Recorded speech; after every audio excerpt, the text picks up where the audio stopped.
My name is Pam. Thanks for joining me today. As trainers, we often talk about the importance of warming up the body prior to exercise.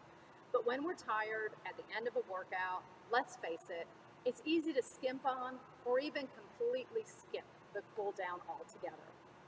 Today, I'm going to go over why it's important to cool down, and then I'll take you through a brief cool down and stretch routine, so there's going to be no excuses. To consider the importance of a cool down, it's helpful to think about what happens in our body as we exercise. As you can imagine, our working muscles require a greater volume of oxygen-rich blood to be delivered to them. Our respiration, or how hard and fast we're breathing, goes up so that we can supply the body with oxygen. Now, this begins back during the warm-up phase, so a proper warm-up is important. During a warm-up, we begin to dilate our blood vessels to ensure that the muscles can be supplied with an adequate amount of oxygen throughout the workout. During the warm-up, we also slowly increase the body's temperature, which ensures muscle flexibility to keep us safe and efficient during the workout. And we also slowly elevate the heart rate to minimize stress on the heart.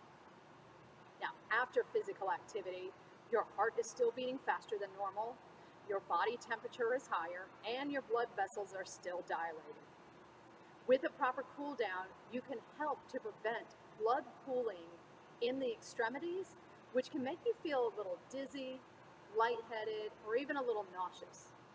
If you think of it this way, the blood that only moments ago was being forcefully pumped by the heart during your workout no longer has that strong push. That's what can cause blood pooling. Remember, our blood pressure, heart rate, and blood vessel dilation is still increased, so by simply slowing down and gradually decreasing the intensity and speed of our movement, we can decrease heart rate and blood pressure to return to pre-exercise levels. Also, by properly cooling down, we can help to prevent muscle stiffness and cramping. Now we know why it's important to cool down, but what do we do during the cool down? There's lots of variations. I'm going to show you some of my favorites today, so join me in just a moment. Let's get started with our cool down. I like to begin by just walking around slowly and circling the arms, which will help bring in a deep breath. The main thing is you're just keeping your feet moving. I'm walking in a figure 8, but if you have more space, you could just walk straight ahead, circling the arms one direction, the other. You'd also bring one arm and then the other across the chest. Just focusing on slowing down and getting deep breaths. Next, we're going to move into something that's a 1, 2, 3 knee lift. So take 1, 2, 3 steps and then a knee lift up. Again, 3 steps and a knee. So your knees should be alternating each time they come up. As you bring that knee up, you can grab behind the thigh or over the shin, just getting a little deeper stretch.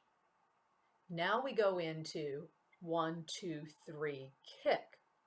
Same pattern, but extending the leg out, so you're starting to get a little bit of a stretch through the back of the thigh, the hamstring. All of these are also great for warm-ups as well, but you would just go at these at a little faster pace. Right now, you're trying to just slow everything down.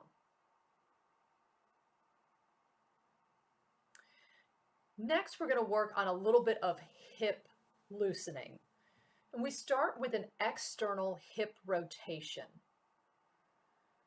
On all of these, I'm just doing about 10 repetitions. So here, just bringing that knee up and around, loosening up through the hips. And then we change it to go the opposite direction for a little internal hip rotation. Just imagine you're stepping the foot out wide and then bringing it into center. Another great one that's awesome to do as you're getting started. Next, I take the legs wide into an alternating hip side to side. Just a side to side lunge. Hips are reaching back to the wall behind you.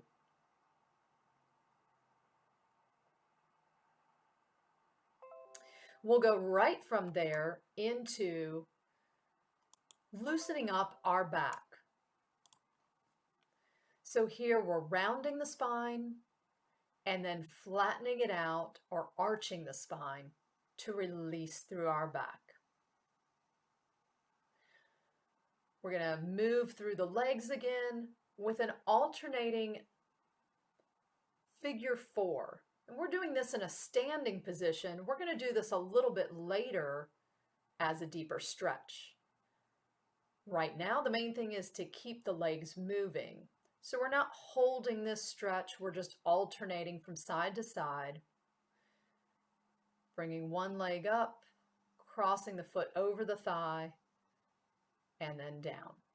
Just sinking the hips back.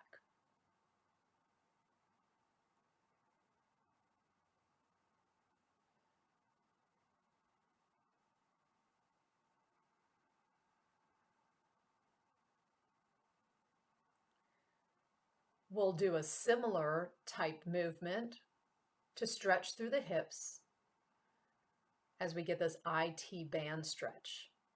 Again, we'll hold this one a little bit longer coming up, but right now we're still incorporating some movement to slow the heart rate. So you're just crossing one leg over, sending the back hip out to the side. Reaching the arm up will help promote a stretch through the waist as well.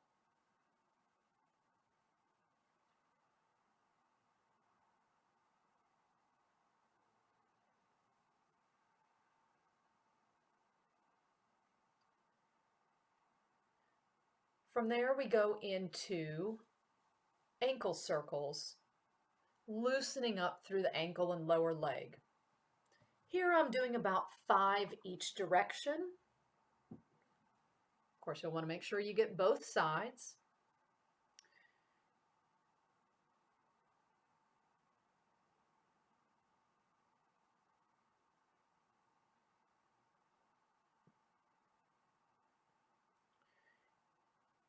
And then still part of our cool down, but easing into our stretches, is a hip hinge. This is great for starting to stretch into the hamstrings. We're just hinging over at the hips, knees are a little bent, and then coming back up to standing.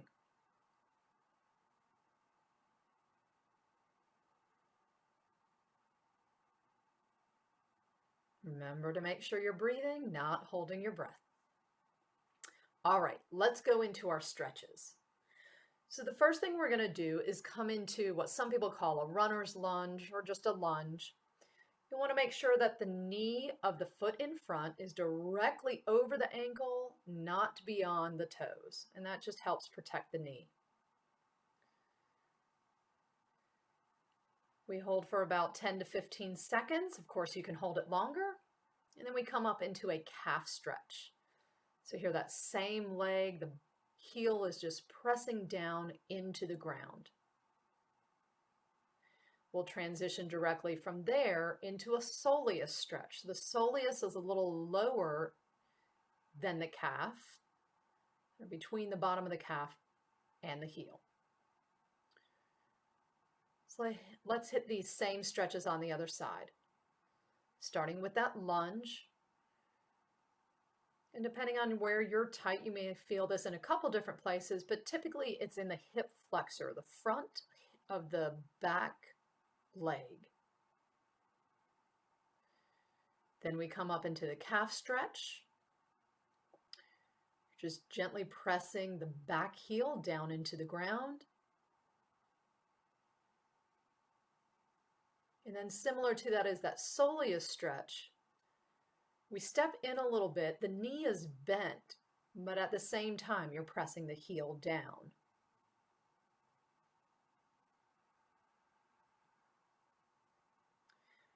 And now we go back to that IT band stretch or outer thigh and hip stretch. One leg crosses in front of the other. The hips just press out toward the leg that is in back. You may stay standing or you may lean all the way over. Just come up carefully and switch. So again, one leg crossed in front, the hips go out to the side of the leg that's in back. You can stay there, or you can lean the upper body all the way over. Just remember not to hold your breath.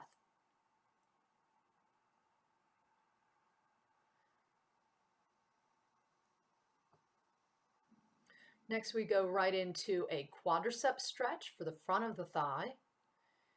Heel just lifts straight up to the hips. Make sure the knees are directly side by side and the heel is straight up, not out to the side. Again, you don't want to get any torque on that knee. Now you could do this same stretch lying on your stomach, on the ground or on a mat, and all those same rules apply.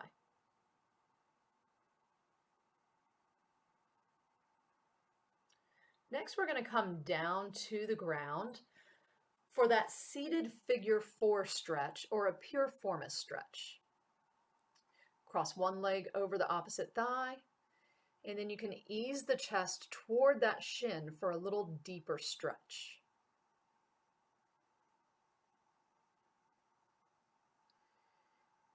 And again, we're holding these stretches for about 15 seconds.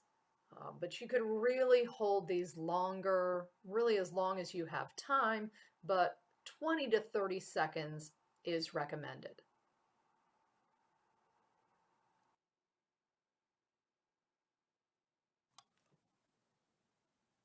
All right, come up to standing. Feel free to give everything a little bit of a shake. If there's any areas that feel particularly tight, go back and hit those stretches a second or even a third time. Remember, don't cut your cool downs or your stretches short as they're an important part of your workout. Thanks for joining me. Have a great one.